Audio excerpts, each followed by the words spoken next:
Today I saw The Visit, and I saw it at 2:15 p.m. Now you think at such an earlier showing there wouldn't be as many people in the theater. I was wrong, and there was a ton of people in the theater. That's fine. I'm not that worried about it.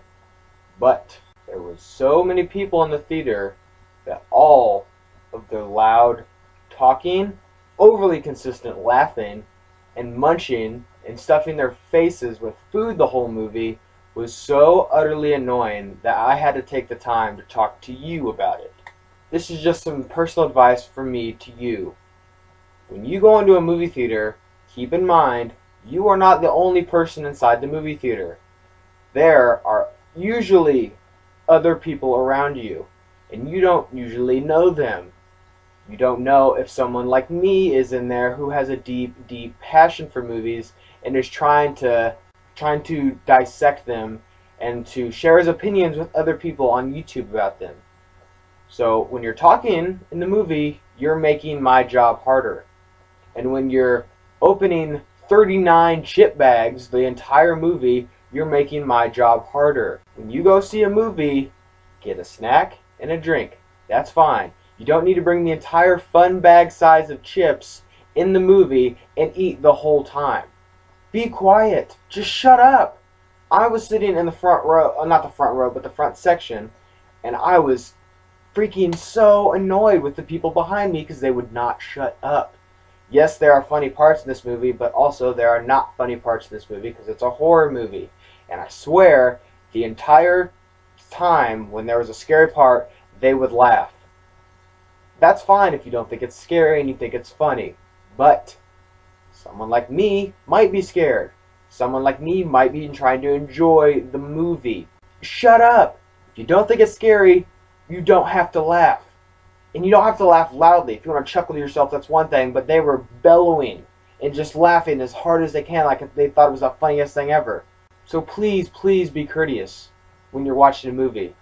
It's not just turning your cell phone off, but it's talking loudly, eating loudly, and laughing loudly. Please be considerate and courteous to people like me who are actually trying to enjoy the movie. You might not be, but I am. Okay, now on with the review. The Visit is written and directed by M. Night Shyamalan, and it is his attempt to try to end the cold streak that he's been having. Recent Shyamalan films have been critically destroyed, and they're usually really, really bad. Now, I think it is a good move by M. Night Shyamalan to go back to his roots and try to make a lower budget film. That's why I'm really supporting his decision to make a found footage film, because they're cheap and it's a good way to make some money. But they're not cheap in a way that he's just trying to make money. They're just a way that he can make a film that he wants to make without having to worry about the studios, and I think that's a brilliant choice on Shyamalan's part. In most horror films especially, the found footage film style is very cheap and it's just a good way to make money. But in this film, the way they set it up and how they explain the found footage is a really good use of it. In recent movies like The Gallows, that is a very good example of how not to use found footage because it was completely unnecessary and it was just a quick cash grab and it sucked. For me personally, this is one of the best found footage films I've seen, but given the recent history of them, it's not that hard. Talking to you, Paranormal Activity? That's right. No one's excited for the new movie. Don't lie to yourself. This movie is about two kids who spend the week with their grandparents. But they start to notice that their grandparents are acting strangely during the night, specifically after 9:30 p.m. One of the kids is a 16-year-old girl who's aspiring to be a documentarian, and she's trying to film their week with their grandparents. The other kid is a 12 or 13-year-old boy who's an aspiring rapper. The sister says he is an ethnically confused young man, which is horribly racist, by the way, but mostly his character is just in there to make jokes and to be comic relief. Comic relief is okay when used correctly, but when you're trying to set up a scary scene and you have all the suspense build up, and then you crack a joke, it completely brought me out of the film, and the scare didn't end up scaring me at all. I wish she would have said something the morning after the scare happened and just kind of laughing about it like it happened last night.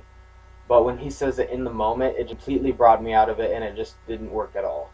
That being said, I think the actors that played the kids did a really, really good job, and that's tough for me to say because I usually despise child actors. But the boy and the girl did such a good job portraying these characters, and I really, really enjoyed their performance. The grandparents in this movie also did a really, really good job being creepy, In particular, the grandma. Her scenes where she was trying to scare the kids came off very, very creepy, and I really enjoyed her. The grandpa wasn't as creepy as much in the movie, but I thought with the times he was trying to be creepy, I thought he did a very good job too. All across the boards, the acting is pretty solid in this movie. And good news, M. Night Shyamalan isn't in this movie like he is in all of his other movies. I'm hoping this is a step in his maturity, trying to get back to the track of making good movies instead of After Earth or The Happening or Last Airbender or just the recent terrible movies he's been making. What? No! I enjoyed the climax of this film very much. The twist is very, very cool, and it was an exciting ending to a pretty much mildly dull movie. It's not boring, but it's just kind of slow to where during the night bad things happen, not necessarily during the day, which is kind of annoying because then you're just waiting for the night and it feels like the day is just, filler and fluff. All in all, this movie is very fun and it's a good movie to watch around Halloween time, so I'm going to give The Visit a 7 out of 10.